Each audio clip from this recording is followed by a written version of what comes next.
Well, moving right along, and tackling Australia's obesity problem could be as simple as making a humble glass of beer or wine a whole lot more expensive, according to new academic analysis. The most cost-effective policy option to reduce obesity in Australia, according to analysis from Deakin University, is to tax alcohol at a rate of 84 cents per standard drink. It's actually the first time that obesity policies have been ranked in this way, and it's left some surprise to see alcohol above sugary drinks and junk food as a policy target. It's our starting point for tonight's Taking Stock. I'm very pleased to welcome Angela Futhulkas, founder of the Small Business Party, and Greg Baxter, partner at Newgate Communications. Great to have you both on board. Thank you. What do you think, putting this tax 84 cents per standard drink? Greg, Great idea. What do you think? Great idea. Great idea. Yeah. You think it'll work? It will. I mean, taxes on consumption work. And in other parts of the world where they've tried similar taxes, they've had a big impact on consumption, particularly in places where they've got alcohol consumption issues. I think we actually do have a drinking problem in Australia as a society. We're not alone in that, but I think we do have a problem. I think this will not on its own solve the obesity crisis, but I think, as the report said today, there's a whole package of things that should be done, and I think they had 15 or 16 recommendations, and arguably you could do them all, right? So including junk food advertising, sugary drinks, right? There's a lot of debate about the sugar tax. Yeah. These taxes do work. It's a user pays model, essentially. If you drink those products or eat that food, you're going to cost the health system more. So let's make you pay for it on the way through. Interesting. Angela, thoughts? Oh, I couldn't disagree more. Well, I love it when you two come on together. Look, we're not the UK, where they seem to accept and absorb every tax that gets thrown at them. This is Australia, and on the one hand, not being sensible for a moment, no one's going to put up with that, having the alcohol tax, and it's not going to be at 84 cents. It's going to end up being a lot more than that. If you analyse the data and the research, it shows that if they look at the socio-economic status of alcohol across the board, everybody, rich or poor, drinks about the same. So if these prices do go up, it is going to discriminate and affect the lower class, people who are already struggling to afford whatever they can, and discriminate because those who can afford it will just laugh it off. So it's not actually going to set out to do what it is intending to do.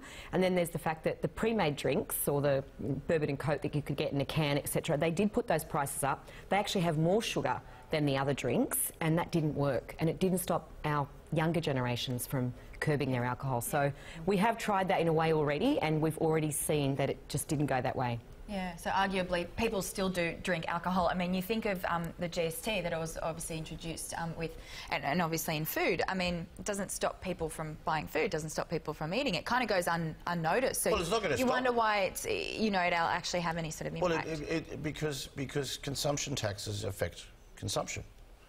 And to Angela's point, which I'll have to dispute, surely not. I know. Don't say it's so. Rich people drink different products to not rich people. I mean, but unlike the sugar tax, where it was affecting certain parts. This argument that it'll affect lower income earners more than higher income earners. Well, I think you've got to look at what the consumption of the product is. People on lower incomes will buy lower priced alcohol. The sugar tax was directed at kids and obesity. The alcohol tax is we're adults, have the right to choose, and having Big Brother tell me what I should and shouldn't be doing as an adult, this is where I balk at. These are our rights. We're not telling you what to do, we're just asking you want to hit me up for it. Pay more. The Kohler cask is going to cost something like 600% more. Why? It's already bad enough as it is. Well, OK, that's interesting you bring up that particular cask wine, or goon bag, as some people call it. But it's interesting because we've got this kind of budding and growing industry of brewers and distillers in Australia. Sure.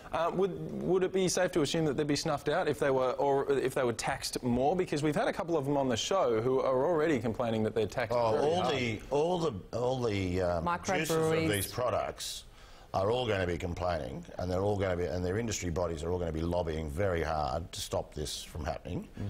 And we've seen the same thing over decades in relation to food labelling. Food labelling, as we know, it's like reading another language, right? It's indecipherable. So don't have sugar, pay for that. Don't have alcohol, pay for that. What's next? Air?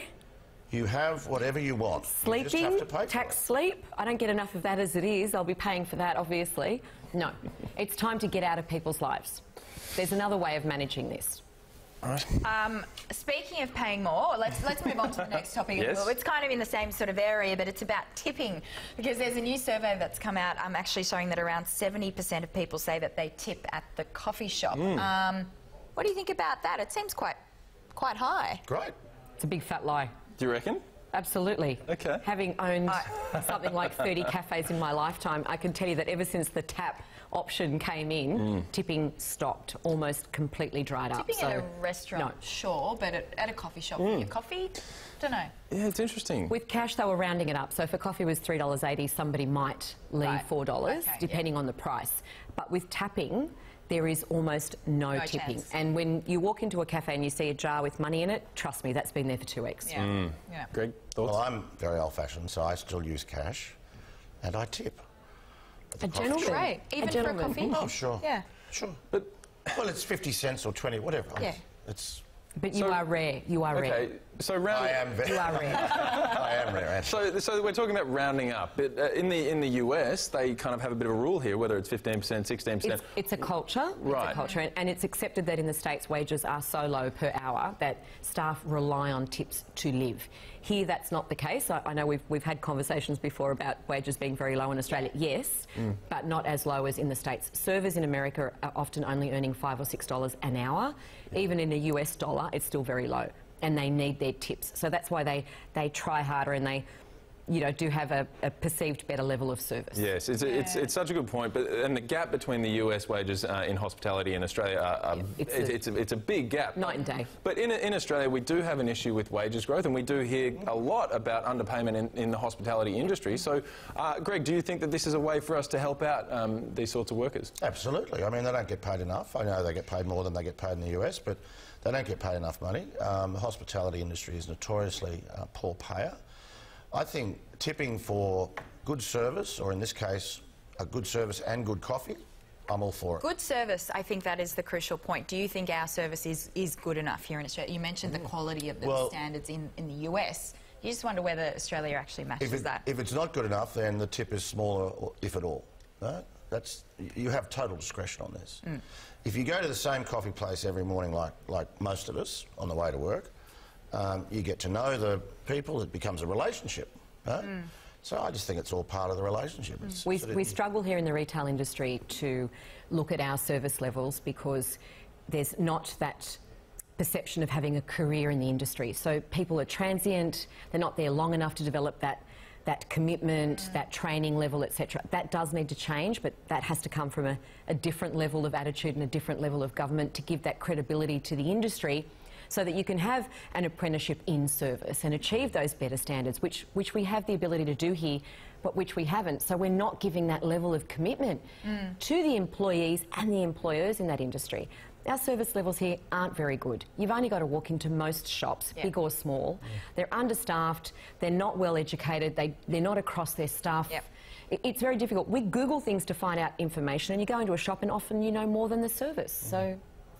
Yes, of course, and with, as you say, with tapping coming in, all the tipping really does fall by the wayside. We've got one more topic to talk about, and it couldn't come a moment too soon, because this Christmas, Australians will collectively spend $21 billion on groceries and about $10 billion on presents. Now, we want to save at this time of year, but it is pretty hard. We saw some research today that in America, a whole lot of people were surveyed, and they said that about $100 was the right amount to spend on your significant other. Greg? So, if we're trying to save money, is that the place? Greg? Very tight. Happy wife, happy life, Greg. I don't want to meet the $100 person. Right? I don't want to meet the $50 person who thinks he can get away with buying his girlfriend $50 present. That was weird, wasn't it? Yeah, they started off small. They said if you've been together for less than a year, $50, and then it gets bigger with time, which I think it seems to go backwards. This is a single lonely person that has put this research together. Yeah. And they will stay that way. But then it went on to say that those married couples shouldn't spend anything, and they should save it for sort of bigger purchases. So. That is that's tricky, isn't it? It's very tricky. That is. It is. If you're married, and the longer you're married, the trickier it gets. Yeah. Yes. Happy wife, happy life, Greg. Well, Blue box for Christmas? My wife is the least extravagant person I know, and I've actually bought her expensive presents that she has, on occasion, said, take that back. It's just too much. Too much. Oh, well, you're a very generous man. I was Okay, gonna come say, Christmas you're a time, good I love that. tipper. Yes. I imagine you being pretty generous. Okay. Well, no. So He's rare. Okay, well, with all this in mind, you know, I'm on my hands and knees here. How do I save some money at Christmas? I'm asking, you know, for tips, advice. What do you think, Angela? Saving money? Well, we have addressed this as a family over the years. We don't buy each other presents, only the kids, so only the real little ones, and then not very extravagant there either. No noisy toys that don't need batteries that can keep parents awake all night. Only things that get good mileage out of them. So we try to be very sensible and save our true gifts for those moments in everyone's life that matter, because it's about coming together. So go down the road of it's all about love and being together and sharing those moments. It's not about the gift. Sure. Yes, fair enough. Unless you're someone's boyfriend, in which case spend a couple $100 bucks. Don't Nice getting a gift, though, I guess. It is. Yeah. It's the thought. Bad news, It should be the the thought. bad news, Chris, you're not saving money. In I fact, think so. I would just, it's Christmas, just spend it. Right? The economy needs you. It does Worry this about year. it later. Yeah, It does that's this true, year. That's true.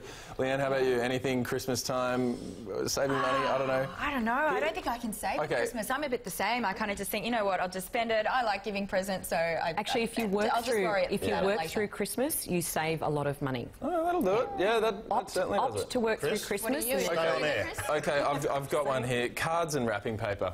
It's over so quickly. You know, just hand it over, maybe in a Woolworths reusable bag, whatever it might be. No, I can't. I have to possibly. agree. It's terrible. Cards is Cards. very expensive. It and is. whoever looks Yeah. at them again, I mean, you kind of They go tuck straight them in the away bin. in your drawer. Absolutely. Email the card. I emailed you the card and the gift. Perfect. There you go. That's Sustainable. great. Christmas cards are a major contributor to climate change. Okay. Okay, good. Wasn't expecting us to go there, but here we are, and that's why we love That taking much. stock. Greg Baxter, Angela Vathulkas, thank you very much Thank for you so joining us. much.